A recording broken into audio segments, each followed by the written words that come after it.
Luck by chance episode 154। 3 गोलियां। वरुण का अंदाजा सही था। अपनी बात मनवाने के लिए रतन ने अपने आदमियों के साथ पूरे सिंघानिया हाउस को कब्जे में ले लिया था। डिम्पल को हॉस्टल छोड़ने के बाद पहले शुक्ला जी और फिर वरुण घर पहुंचता है, लेकिन पेपर साइन करने के पहले ही कोई गोलियां चला देता है। आर्यमन और डिम्पल को छुड़ाने के बाद वरुण थोड़ा रिलैक्स हो गया था, लेकिन फिर भी उसे ये समझ में नहीं आ रहा था कि अगर रतन को उन दोनों को इतनी ही आसानी से छोड़ना था तो उसने किडनैपिंग की ही क्यों और इन्हें छुड़ाने के लिए मुझे ही क्यों बुलाया। मन ही मन सोचते हुए वरुण अपने ख्यालों में ही कहीं दूर निकल गया और आखिरकार जब उसे ये अंदाजा हो गया कि रतन क्या करने वाला है तो उसने शुक्ला जी से कॉल करके कहा कि वो अभी के अभी घर पहुँचे। शुक्ला जी अभी भी रतन के पुराने अड्डे पे ही छानबीन कर रहे थे, लेकिन रातों रात उस जगह को ऐसे साफ कर दिया गया था जैसे सालों से वो जगह खाली पड़ी हो। वरुण से फोन पर बात करते हुए शुक्ला जी को ये जानकर बहुत खुशी हुई कि आर्यमन वरुण के साथ है, लेकिन डिम्पल उसके साथ क्या कर रही है ये उनकी समझ के परे था, क्योंकि वो अभी तक इस बात से अनजान थे कि डिम्पल भी रतन के खेल का एक मोहरा बन गई थी। शुक्ला जी वरुण से डिम्पल के बारे में पूछने वाले होते हैं, लेकिन वरुण से घर जाने की बात सुनकर उससे कहते हैं, यहाँ कुछ मिला नहीं इसलिए मैं तो अभी घर जा ही रहा था, लेकिन तुम क्यों कह रहे हो मुझे घर जाने के लिए, सब ठीक है ना? शुक्ला जी के सवाल के जवाब में वरुण हड़बड़ाता हुआ कहता है, मुझे लगता है कि आर्यमन और डिम्पल को बचाने के लिए मुझे इतनी दूर बुलाने के पीछे रतन का कारण था कि वो मौका पाकर घर में घुस जाए। अगर मेरा अंदाजा सही है तो इस वक्त वो सिंघानिया हाउस में है। आप जल्दी वहां पहुंचिए। इतना कहकर वरुण फोन रख देता है और कार की स्पीड बढ़ा देता है।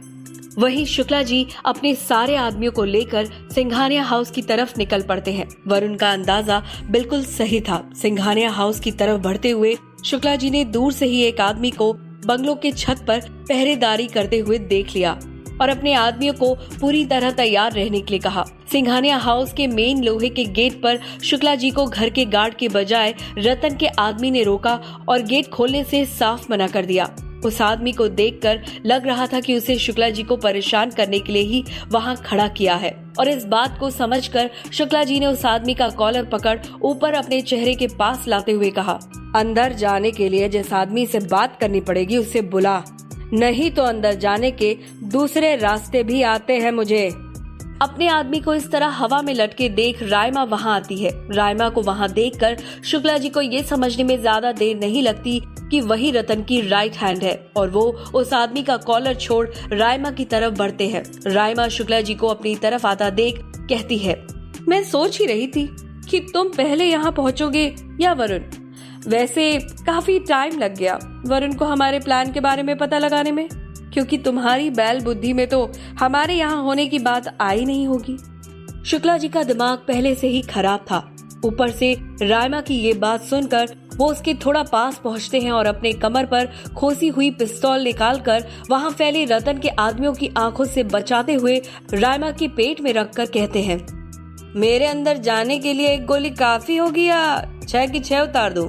शुक्ला जी की इस हरकत पर रायमा हंसती हुई उन्हें अंदर का रास्ता दिखाती है और उनके साथ अंदर जाती हुई कहती है, अगर यहाँ खड़े एक आदमी को खरोच भी आई तो अंदर जो तुम्हारे भगवान समान मिस्टर एंड मिसेस सिंघानिया बैठे हैं उनके लिए अच्छा नहीं होगा।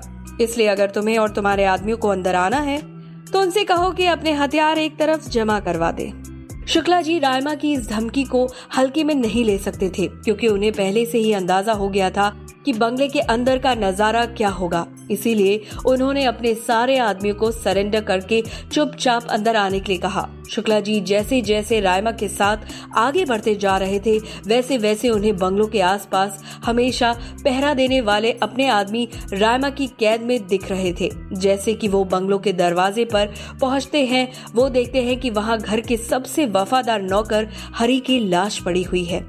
हरी का मरा हुआ शरीर दरवाजे के ठीक सामने पड़ा हुआ था और रतन रायमा या उनके और किसी आदमी से इतनी जहमत भी नहीं हुई थी कि उसे उठाकर इज्जत से एक तरफ रख दे। भले वो उसके आसपास या ऊपर से बार बार गुजर रहे थे, लेकिन शुक्ला जी से ये देखा नहीं गया और उन्होंने अकेले ही हरी के शरीर को खींचकर एक तरफ रख दिया। और जिंदगी में शायद पहली बार फर्श पर फैले हुए खून को देखकर उन्हें बहुत दुख हुआ।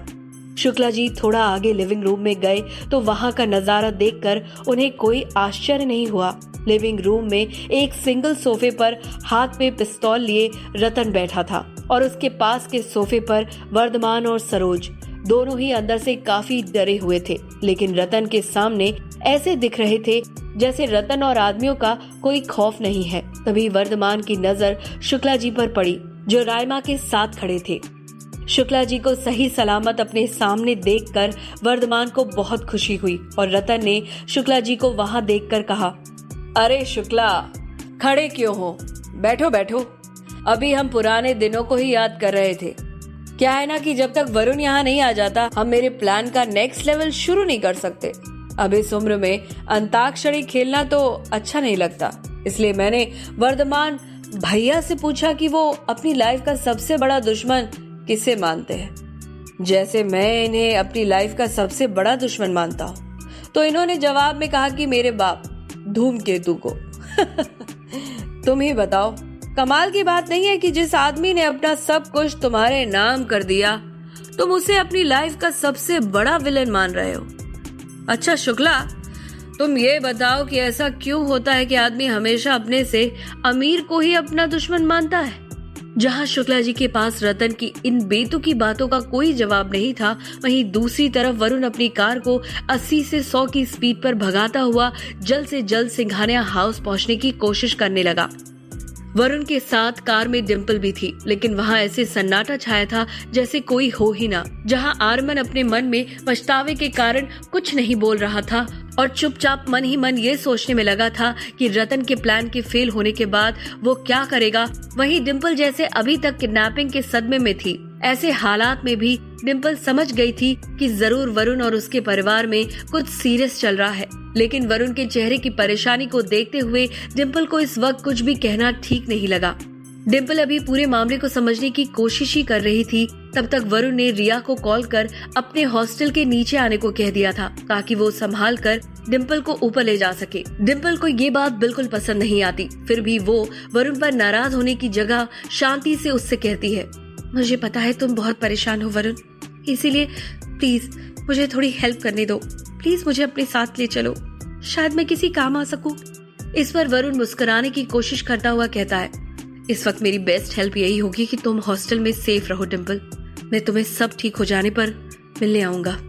ये कहते हुए वरुण अपनी कार को ले जाकर यूनिवर्सिटी के गर्ल हॉस्टल के सामने रोकता है और डिम्पल कार से उतरने के बाद वरुण से कहती है, मुझे ये तो नहीं पता कि तुम्हारी लाइफ में क्या चल रहा है, लेकिन मैं भगवान से प्रार्थना करूंगी कि सब ठीक हो जाए। बाय। इतना कहने के बाद डिम्पल रिया के साथ हॉस्टल के अंदर चली जाती है। डिम्पल ने वरुण को शुक्ला जी से फोन पर बात करते हुए सुन लिया था, इसीलिए उसे थोड़ा अंदाजा हो गया था कि क्या चल रहा है, लेकिन उसे ये बिल्कुल नहीं पता था कि वरुण के घर पर किसी माफिया लीडर ने कब्जा कर लिया है और उसके पेरेंट्स उसके कब्जे में हैं। डिम्पल को उसके हॉस्टल छोड़ने के बाद वरुण भी आर्यमन के साथ घर के लिए निकलता है। इस वक्त वरुण के दिमाग में बहुत सी चीजें चल रही थी, जैसे कि शुक्ला जी क्या समय पर घर पहुंच गए होंगे, घर पे सब ठीक होगा ना, अगर रतन के सिंघानिया हाउस में होने का उसका अंदाजा गलत होगा तो क्या होगा। इन्हीं सब सवालों के बीच वरुण अपने घर पहुंचता है तो देखता है कि उसका अंदाजा गलत नहीं था। रतन के आदमियों ने सिंघानिया हाउस को चारों तरफ से घेर रखा था। मेन गेट पर शुक्ला जी की तरह वरुण की कार भी रोकी जाती है, लेकिन इस बार रायमा आगे नहीं आती और अपने लोगों के बीच भीड़ में खड़ी दूर से ही अपने आदमियों से वरुण और आर्यमन को अंदर आने देने के लिए कहती है। रायमा इस वक्त आर्यमन के सवालों के जवाब नहीं देना चाहती थी, इसीलिए उसके सामने पड़ने से बच रही थी। रायमा का एक आदमी वरुण और आर्यमन की तलाशी लेने के बाद उन्हें बंगले के अंदर आने की परमिशन देता है और वो दोनों जैसे ही अंदर जाते हैं, रतन के सामने अपने माँ बाप और शुक्ला जी को बैठा देखकर थोड़े डर जाते हैं। लेकिन जैसे ही सरोज आर्यमन और वरुण को वहाँ देखती है, वो आंखों में आंसू लिए खुशी और एक्साइटमेंट से उठ खड़ी होती है, जिसे देख रतन कहता है, देखा, मैंने कहा था ना, आपके दोनों बेटे सही सलामत घर वापस आ जाएंगे। आखिर ये दोनों मेरे भी तो कुछ लगते हैं ना। चलिए वापस बैठ जाइए। और वरुण, तुम यहाँ आओ मेरे पास, इस वक्त तुम्हारी जान सबसे ज्यादा कीमती है। ये कहकर रतन वरुण को अपने पास बुलाता है। वरुण देखता है कि घर के अंदर भी रतन के काफी सारे लोग हैं जो फर्स्ट फ्लोर की गैलरी और हॉल में यहाँ वहाँ फैले हुए हैं, और वो समझ जाता है कि फिलहाल रतन की बात मानने में ही भलाई है। वहीं आर्यमन देखता है कि रतन के सामने टेबल पर वही फाइल रखी है जो उसने पिछली रात रायमा के हाथ में दी थी। फाइल को देखने के बाद वो एक नजर रतन को देखता है, ये सोचते हुए कि क्या रतन अभी भी पूरा सिंघानिया एम्पायर मिलने के बाद अपने वादे के हिसाब से उसे 50% देगा। फिलहाल वरुण के लिए अपने माँ बाप और शुक्ला जी की जिंदगी ज्यादा प्यारी थी, क्योंकि वो नहीं चाहता था कि जो लोग इतनी मुश्किल से उसकी जिंदगी में वापस आए हैं वो उन्हें इतनी जल्दी खो दे। इसीलिए उसने साफ शब्दों में रतन से पूछा, तुम्हें जो भी चाहिए वो जल्दी मांगो और जाओ यहाँ से। बताओ मुझे क्या करना है। वरुण की बात सुनकर रतन हंसता हुआ वर्धमान की तरफ देखकर कहता है, वैसे मानना पड़ेगा भैया, आपका छोटा वाला बड़े वाले से ज्यादा समझदार है, बिल्कुल आप पे गया है, सीधे मुद्दे की बात करता है। और अचानक अपनी हंसी रोककर थोड़ा सीरियस होता हुआ कहता है, इतनी अकड़ दिखाने की जरूरत नहीं है वरुण, मैं वही लेने आया हूँ जो कायदे से मेरा है, जिस पे तुम लोग सालों से अपनी कुंडली जमा कर बैठे हो।